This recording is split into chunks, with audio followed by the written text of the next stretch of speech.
my plan, you know, like 10 years ago when I first got into sailing was to get a project boat, because if you get a project boat, it'll force you to learn everything. So, and that's safe. You want to know it all. So, it's just working the plan. But now that I have the project boat, there's all these projects in front of me. I'm like, holy shit.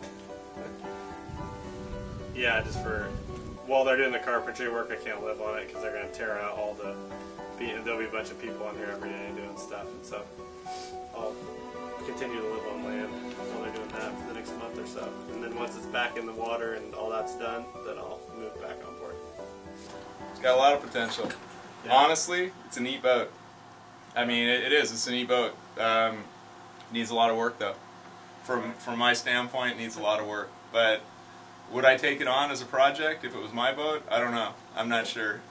The boat's built with fiberglass and wood, so the fiberglass a lot of times masks what could be underneath it.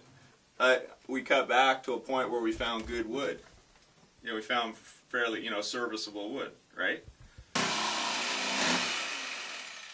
Then we started deciding, what dimensional lumber to get and dimensional wood and making patterns, and then that's basically where I'm at right now. Is got rough wood and trying to fit things back together. So, from Washington, Seattle. Born and raised in Seattle, and boat repair and stuff was a part-time job during the summers up there. Moved down here and decided to start doing it full-time, and that's what I've done down here in Alameda for the last 24 years. Check out this one. We have a cool one right here. You don't find this in your average store. So have you ever lost anybody in the store? No. Okay, so you've never had any never lost missing person reports or anything? No, nothing like that. He was on his second very stout gin and tonic. And I looked at him.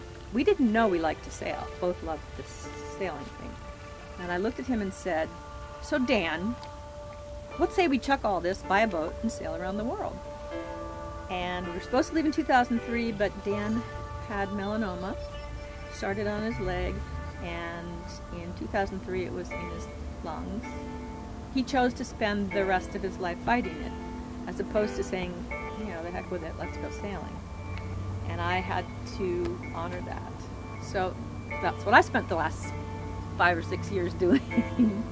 And he passed away in September, so I promised him I would carry on, and I am going to go fiberglass his ashes into the boat, and I'm going to go out the gate, turn left, and hopefully be someday in the South Pacific, and maybe do the Great South Pacific Eddy.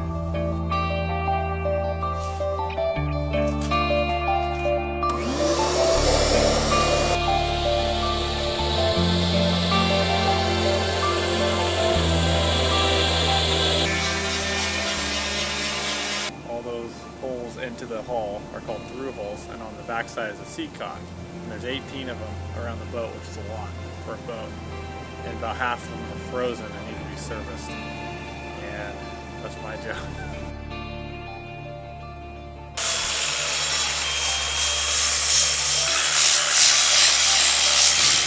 Alright, situation this morning is that down in here is some through holes that are completely encrusted with fiberglass, frozen, and they don't work, and they're leaking. I think it's a tampon down inside that. See it there? It's probably about 40 years old. Tampon got wedged in there.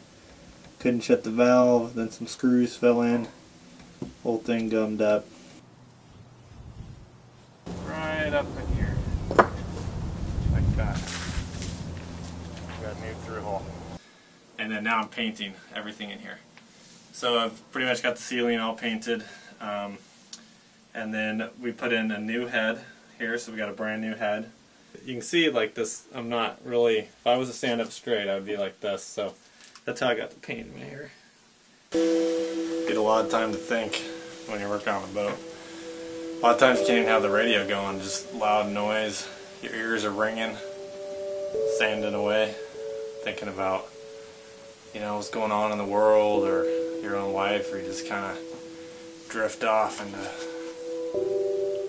sometimes just nothing. Sometimes you just zone out for like hours. So behind me we have our electrical panel. Mike is starting to install some of that.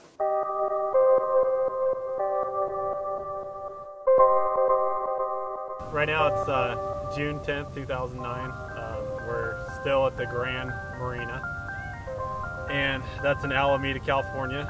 Today is kind of a big day because this is the last day that the boat is going to be down here at the dock. So basically it's been 3.5 months of these guys doing construction, and that's all finished now.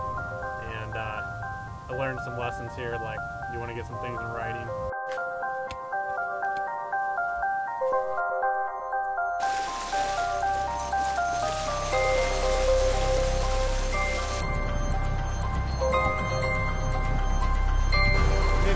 I think it's good. It feels well balanced now that we got the mizzen up.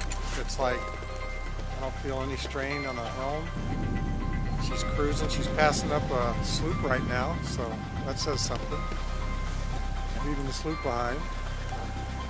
So she's doing fine. She's holding course.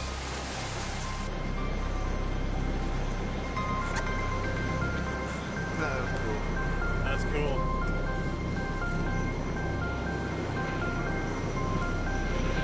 Well, I think the matter of sailing is it's like the difference between getting on a motorboat and getting on a sailboat. You're required to have a bit more knowledge. On a sailboat, you physically have to do more. It's not a matter of just throwing your throttles forward or back or using a bow thruster to make a short turn in a narrow channel. You actually have to plan way ahead on a sailboat. And you have to work with the winds. The wind is your partner. So, sailboat requires some knowledge. It requires some work. And I think that that's the challenge people like, is they physically have done something to accomplish moving a boat with the wind.